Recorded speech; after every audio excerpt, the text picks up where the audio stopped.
Vous souffrez de maux de ventre qui vont du simple ballonnement, de la gêne jusqu'à des inflammations et des brûlures à des crises plus aiguës et constantes du ventre.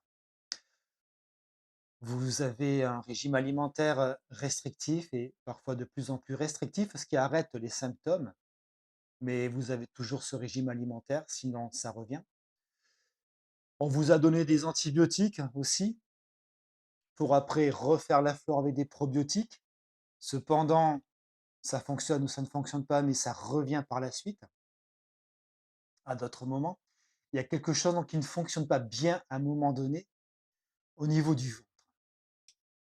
En tant que druide, je regarde l'ensemble d'un corps et je ne le regarde pas comme une simple mécanique indépendante de tout son environnement, mais bien au contraire en lien avec tout ce qui se passe dans lui et autour de lui. Je fais des liens avec ce qu'on pourrait appeler des causes émotionnelles, des problèmes émotionnels qui se répercutent sur un corps physique. De ce corps physique, on va observer, et je vais vous expliquer de quelle manière cela peut paraître bien logique, on va observer que des émotions l'ont fait réagir à un moment. J'observe très régulièrement que, notamment en ce qui concerne les problèmes de ventre et les maux de ventre, nous avons des comportements de vie particuliers ou différents, mais nous avons des comportements de vie. Nous avons également des schémas de vie récurrents. Nous avons un quotidien et une façon de réagir dans ce quotidien assez récurrente qui vont faire que dans le ventre, des réactions vont se mettre en place au fur et à mesure. De ces schémas de vie qui sont liés à notre environnement, à nos réactions dans nos environnements, nous amènent à parler de ce système de survie que nous avons tous développé en étant très enfants, voire bébés. Nous avons eu des besoins et ces besoins nous ont provoqué des fonctionnements face à l'environnement, face notamment aux autres, car nous étions dépendants de ces autres en question et dépendants de cet environnement, de ces besoins qui nous étaient vitaux, que ce soit de nous nourrir tout simplement ou un manque d'affection ou autre encore, de ces besoins, nous avons créé pour pouvoir les obtenir une façon de fonctionner. Des exemples de façon de fonctionner, ça peut être une personne qui contrôle tout. Ça peut être comme une personne qui va tout contrôler, qui va avoir besoin d'avoir comme une espèce de contrôle sur sa vie matérielle et qui va aller, par exemple, posséder un plancher de 1 000 € à 50 000 €, voire plus selon le sentiment de sécurité dont il a besoin, qui va demander également de pouvoir contrôler un environnement même plus affectif, même matériel, ne serait-ce que de son foyer, de sa maison, une certaine hygiène, un certain rangement, une certaine donc grande propreté pour que et voir que tout soit en bon état, tout fonctionne bien, la porte ferme bien, ne grince pas, qu'il n'y ait pas de taches de rouille, des choses comme ça. Il va y avoir également celui qui va vouloir contrôler son environnement plus affectif en effet, mais aussi son environnement de travail, qui va donc devoir contrôler avec certains outils qu'il va développer un peu plus cet environnement-là également. Et nous avons aussi un autre profil, le profil de celui qui se met en alerte, celui qui va se mettre tout en alerte pour pouvoir avoir le plus d'informations possible afin de pouvoir réagir de manière plus adaptée à son environnement. Celui-ci va développer dans son système nerveux énormément de récepteurs tournés vers l'extérieur, tournés vers le besoin de l'extérieur, des autres, pour survivre soi. Il va acquérir énormément d'informations, voire même jusqu'aux émotions des autres, voire jusqu'aux énergies, voire ça va être des personnes hypersensibles, très sensibles, qui vont ressentir jusqu'aux pensées éventuellement des personnes qui les entourent. Ces personnes-là, hypersensibles, peuvent même à un moment donné tourner dans un autre profil, submergées par toutes ces émotions, par toutes ces informations, elles vont se fermer. Elles vont se fermer à tout cela, elles vont se rigidifier. Et dans cette rigidité, ne plus avoir à ressentir ces émotions, ou du moins avoir peur de les ressentir. Et donc, elles vont contrôler le fait que ces émotions ne viennent pas les perturber. C'est des personnes qui vont plus intellectualiser, par exemple, des événements, qui vont plus même réagir avec de la colère en général, parfois, notamment à ce qui pourrait leur paraître injuste. Ces personnes-là ne vont jamais parler de leurs propres émotions, vont très peu se dire. Donc, ce sont des exemples de profils qu'on va développer et qui sont donc des réactions face à l'environnement extérieur. Ces réactions vont à la longue nous apporter donc des schémas de vie, des comportements de vie et également quelque chose qui va finir par rentrer dans une certaine contraction à certains endroits du corps en particulier.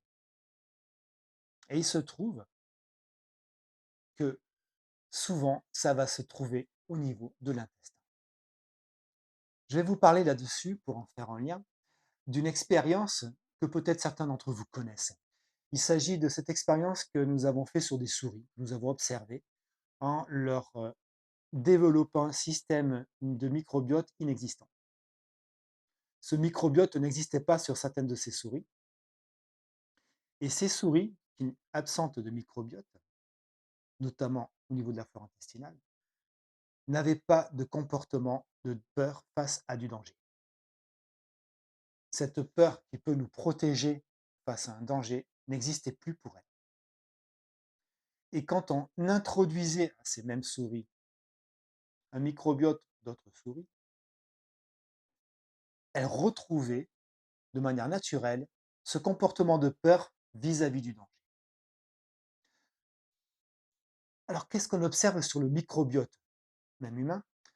C'est que face à du danger, à du stress, le microbiote réagit.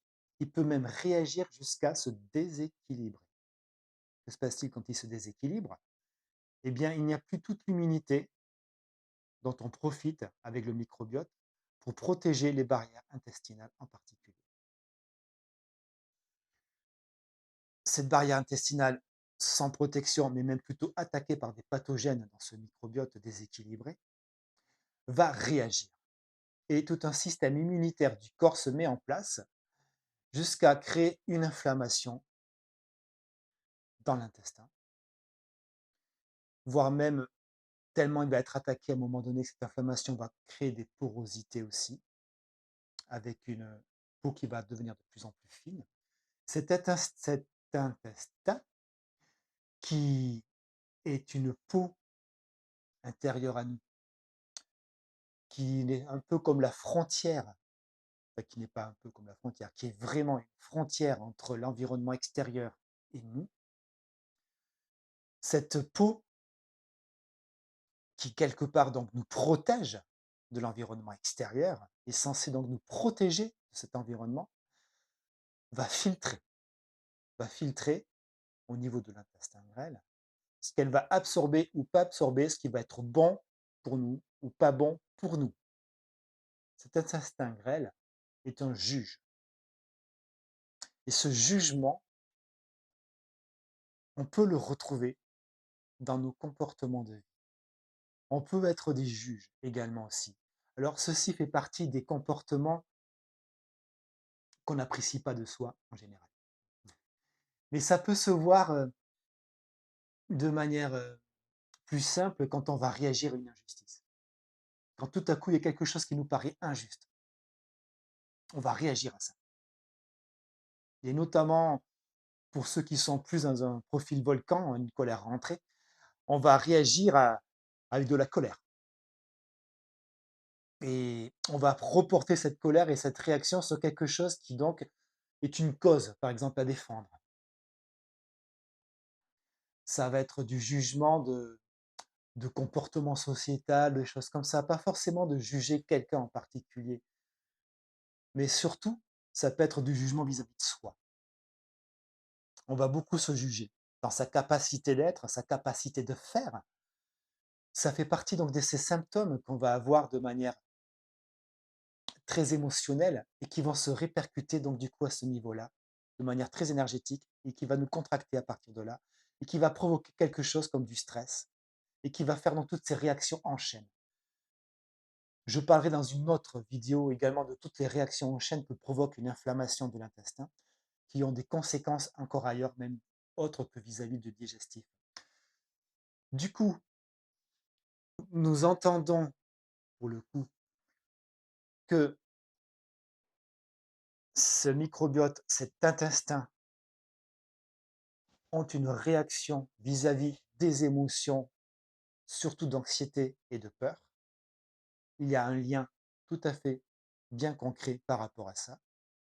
Ce qui nous amène à songer que nous avons un lien entre notre intestin et nos peurs et toutes les réactions que nous avons développées pour nous protéger de ces peurs, qui sont des fonctionnements de schéma que nous avons de vie au quotidien, des réactions que nous avons quotidiennement par rapport à des croyances que nous avons développées pour nous protéger. C'est pour cela que je vous invite à présent à considérer cet intestin, ce ventre, non plus comme un simple problème de souffrance, comme un centre de souffrance, mais plus comme un centre de ressources pour aller chercher et explorer ce qu'il se passe en nous. Je vous invite à explorer ce que notre ventre a à nous dire. Qu'est-ce que votre ventre veut vous dire? Qu'est-ce qu'il veut exprimer pour que vous soyez, vous, une meilleure version encore mieux de vous-même? Voilà ce que je vous invite à faire pour cette vidéo-là. À considérer vraiment ce ventre comme une ressource qui souhaite vous parler et vous exprimer ce qu'il a à dire pour que vous soyez encore mieux dans votre vie. Si vous le souhaitez, je vous propose de mettre dans les commentaires de quel profil vous vous sentez le plus proche. Juste de voter, par exemple, pour des numéros 1, 2, 3, sur les 3 profils que je viens de vous donner. Le premier étant celui qu'on va nommer le gardien. Le numéro 1, si vous vous sentez donc dans ce numéro 1, votez numéro 1 dans les commentaires. Et de ce numéro 1 qui est le gardien qui va donc garder son troupeau, qui va garder son environnement, qui va garder sa maison, qui va garder ses comptes financiers, qui va bien tout contrôler. Celui qui est le gardien protecteur et qui est le gardien qui va faire en sorte que tout se passe très très bien, qui va tout contrôler par rapport à ça. Le numéro 2, on va l'appeler l'éponge.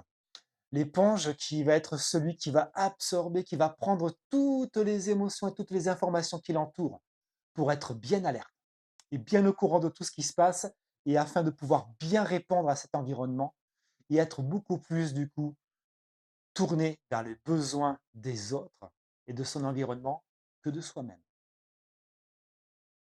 Le numéro 3, qui va être beaucoup plus le volcan, par exemple, qui va se fermer, celui qui est fermé à toutes ses émotions, qui a été submergé de ses émotions, qui a été submergé de ses informations et qui s'est fermé, qui s'est rigidifié, celui-ci, et qui a rentré une sorte de colère en lui, de manière à ne pas exprimer ses émotions, ou les seules émotions qu'il va exprimer vont être cette colère en question, afin de ne pas paraître faible et de ne pas avoir à ressentir. Voilà, ça c'est le 3, le numéro 3. Donc je vous invite à voter, effectivement comme ça, 1, 2 ou 3, ou parfois 1, 2, 2, 3, 2, 3, 1. Effectivement, peut-être que vous aurez plusieurs profils dans lesquels vous allez vous reconnaître. Et je sais bien qu'on dit souvent dans ces cas-là, quand on va consulter un thérapeute, un médecin, que on va se faire entendre répéter régulièrement, c'est dans la tête. C'est de l'anxiété, c'est dans la tête. Et débrouillez-vous avec ça. Voilà, j'aimerais que, si vous le sentez, vous marquiez dans les commentaires quelle est l'émotion aujourd'hui qui est la plus difficile ou quelles sont les émotions qui sont les plus difficiles là maintenant à passer, à vivre pour vous. Je lirai tout ce que vous marquerez et j'y répondrai.